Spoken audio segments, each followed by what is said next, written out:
Assalamualaikum warahmatullahi wabarakatuh. Kami dari kelompok 7 mau mempresentasikan tokoh psikologi yakni Alfred Adler dengan teori individual psikologi. Kami beranggotakan saya sendiri Fitranila Musyafa dengan NIM akhir 082, yang kedua Oksa Adi Pratama 173, selanjutnya Alfa El Nuha 185, yang keempat Novi Haryati 147, yang kelima Ali Fahada dengan NIM akhir 118, yang keenam Alicia dengan NIM 038, dan terakhir Muhammad Ageng Sri Asna dengan NIM terakhir 118.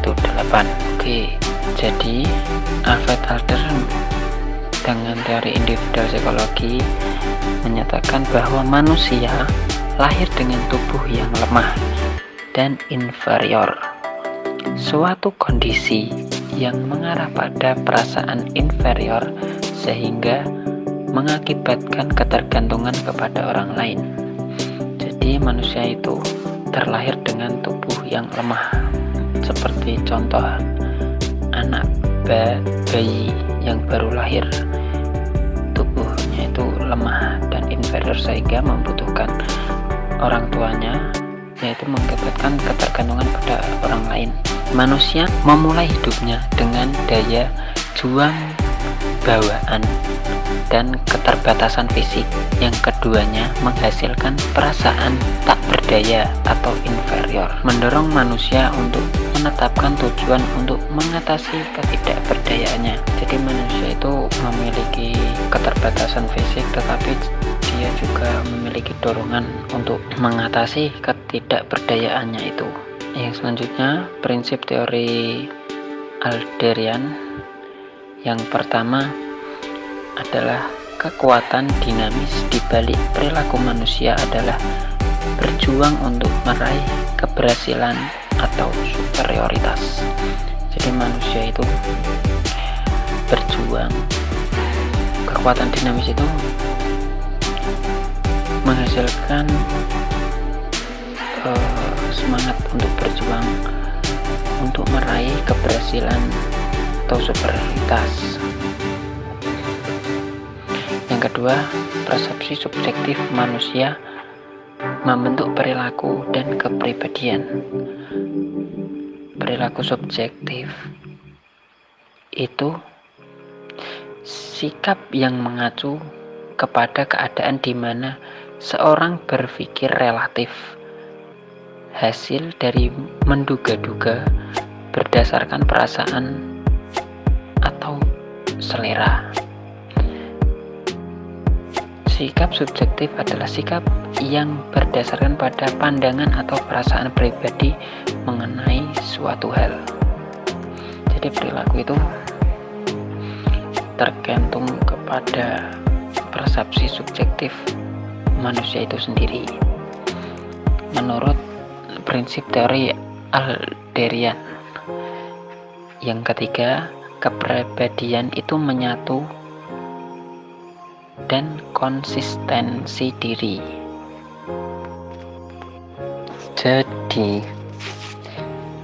kepribadian itu menyatu dengan konsistensi diri. Konsistensi diri itu seperti memiliki sikap tetap, selalu berusaha menyelesaikan perkataan, sikap, perilakunya. Konsistensi yakni suatu hal yang kita yakini secara prinsip dan terus-menerus kita lakukan. Jadi kepribadian itu menyatu dan konsistensi diri. Jadi perilaku itu konsisten, itu akan membentuk kepribadian seseorang. Yang keempat, nilai dari semua aktivitas manusia harus dilihat dari sudut pandang minat sosial. Jadi manusia itu harus memiliki rasa keterlibatan diri dalam suatu kelompok yang memungkinkan individu untuk memiliki rasa empati terhadap anggota kelompok lain dan bertoleransi untuk kepentingan bersama. Yang selanjutnya, struktur kepribadian yang konsisten atau konsistensi diri seperti yang saya jelaskan tadi, itu berkembang menjadi gaya hidup seseorang. Jadi kekonsistenan kepribadian seseorang secara terus-menerus itu akan menjadi pola hidup atau gaya hidup seseorang. Yang keenam, gaya hidup dibentuk oleh daya kreatif manusia. Jadi gaya hidup seseorang itu dibentuk dari daya kreativitas manusia. Jadi manusia mau berbuat atau menyusun sekreatif mungkin itu tergantung manusia itu sendiri, tergantung gaya hidup atau pola hidup yang kreatif itu akan dibentuk oleh seseorang itu sendiri. Dan selanjutnya berjuang untuk meraih keberhasilan atau superioritas. Setiap orang memulai hidup dengan kelemahan fisik yang memunculkan perasaan inferior. Perasaan inferior memotivasi seseorang untuk berjuang meraih superioritas atau keberhasilan. Individu yang tidak sehat secara psikologis berjuang untuk superioritas pribadi. Individu yang sehat secara psikologis berjuang untuk keberhasilan semua manusia. Dikarenakan memiliki minat sosial, setiap individu dikendalikan oleh tujuan akhir. Jadi individu yang tidak sehat secara psikologis itu hanya berjuang untuk keberhasilan pribadinya. Beda dengan individu yang sehat secara psikologis, ia bisa berjuang untuk superioritas atau keberhasilan untuk semua manusia. Dikarenakan individu yang sehat secara psikologis itu memiliki minat sosial. Nah, tetapi kedua individu tadi, individu yang tidak secara sehat secara psikologis dan individu yang sehat secara psikologis itu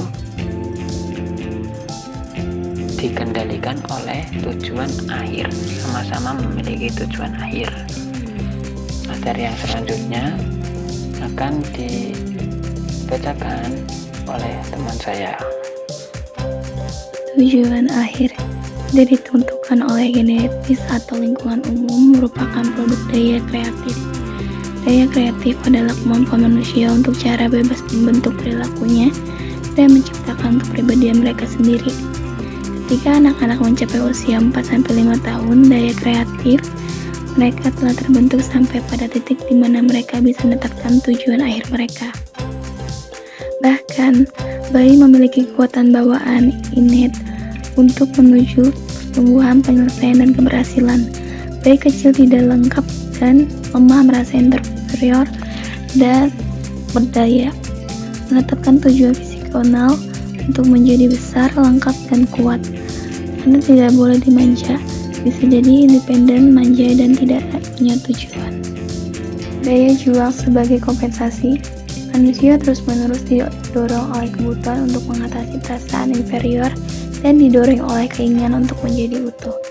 Daya juang merupakan bawaan, sifat, dan arah daya juang. Ini ditentukan oleh perasaan inferior dan tujuan meraih keunggulan. Tanpa daya bawaan untuk menuju kesempurnaan, anak-anak tidak akan pernah merasa inferior.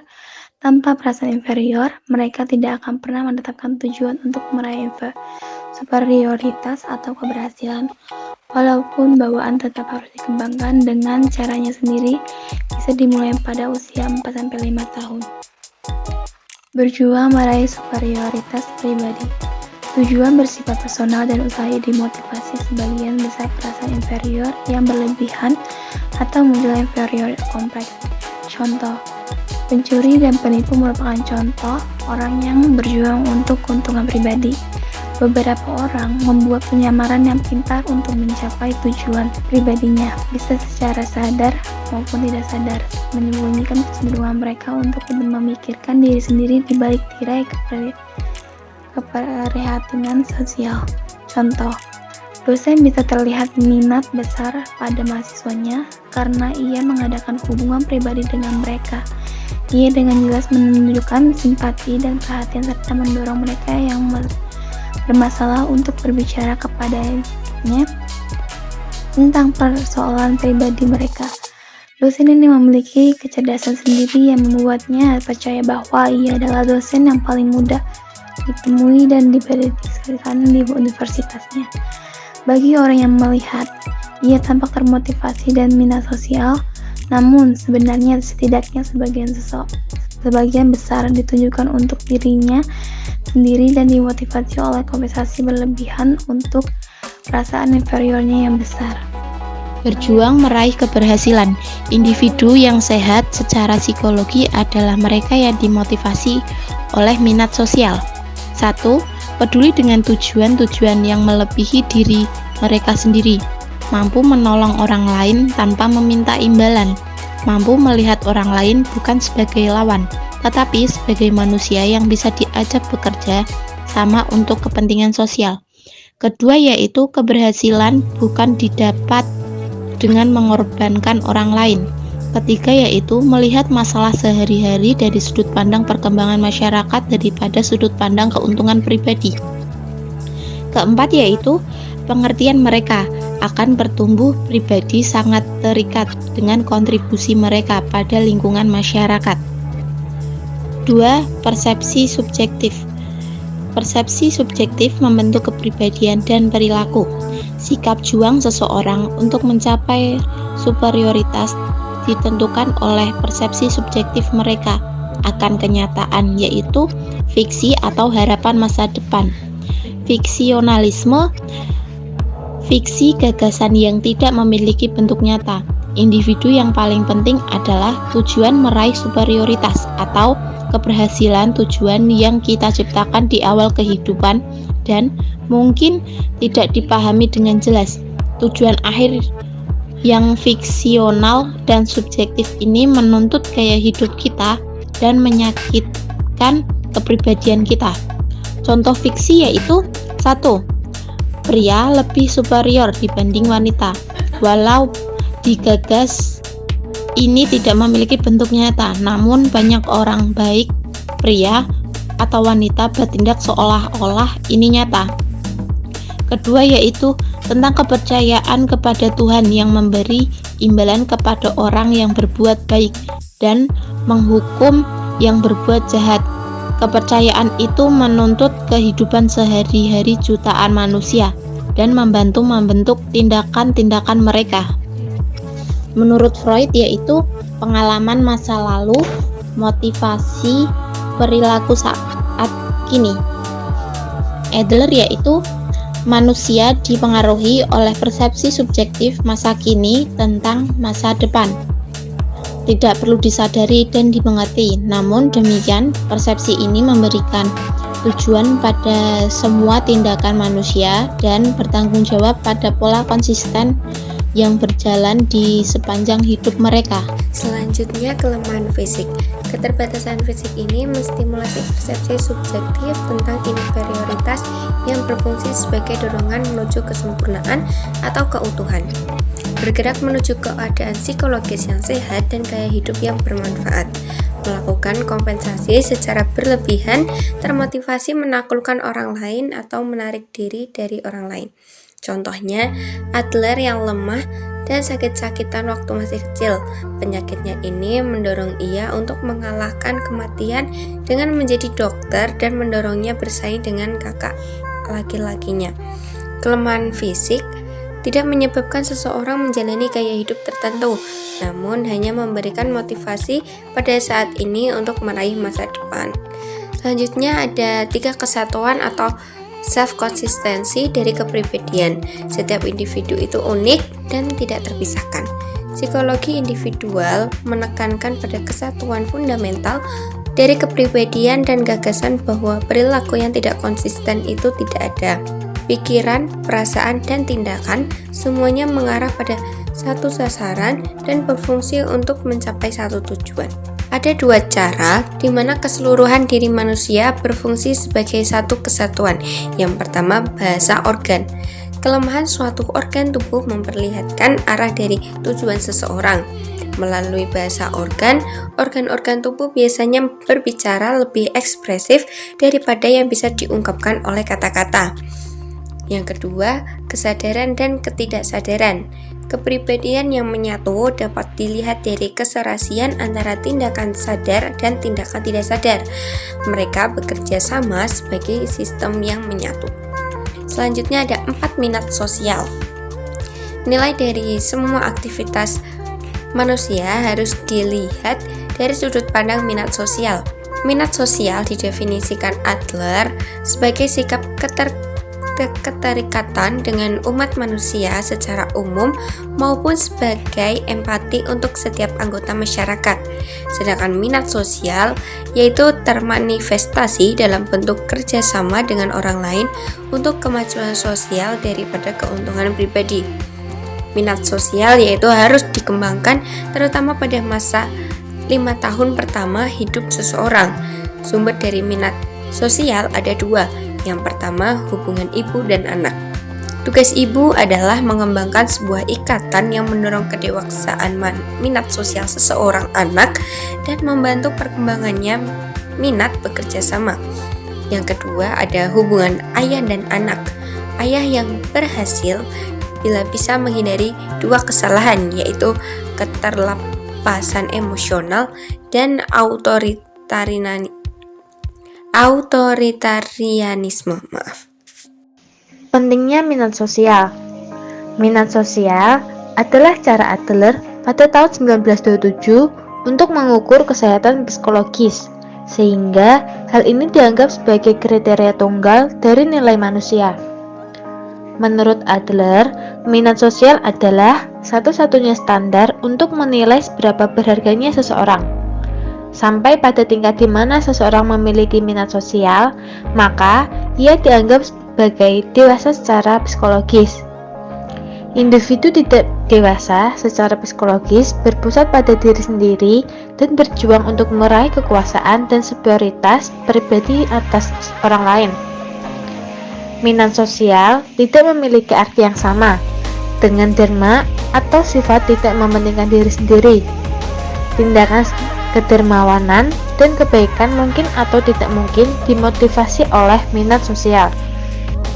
Dalam teori Adler, tujuan akhir disamarkan urutannya adalah yang pertama adalah daya juang bawaan, selanjutnya keterbatasan fisik, perasaan inferior, perasaan yang berlebihan, keuntungan pribadi, superioritas pribadi, dan tujuan akhir yang disamarkan. Sedangkan tujuan akhir tampak jelas menurut teori Adler. Yang pertama itu ada daya juang bawaan, keterbatasan fisik, perasaan inferior, perasaan tidak lengkap yang wajar, minat sosial, keberhasilan, tujuan akhir tampak jelas. 5. Gaya hidup. Gaya hidup adalah istilah yang digunakan Adler untuk menunjukkan selera hidup seseorang yang mencakup tujuan seseorang, konsep diri, perasaan terhadap orang lain, dan sikap terhadap dunia. Hasil interaksi antara keturunan atau bawaan lahir, lingkungan, dan daya kreatif. Individu tidak sehat secara psikologis, yaitu kaku dan tidak dapat memilih cara baru dalam bereaksi terhadap lingkungannya. Sedangkan individu sehat secara psikologis yaitu fleksibel dan senantiasa mencari cara baru dalam bereaksi terhadap lingkungannya.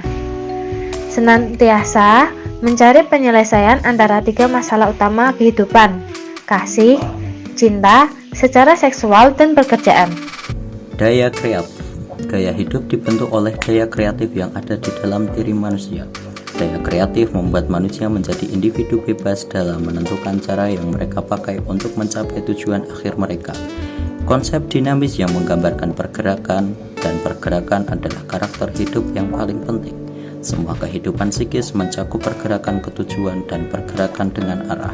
Adler tahun 1964. Daya kreatif berkaitan dengan keturunan dan lingkungan.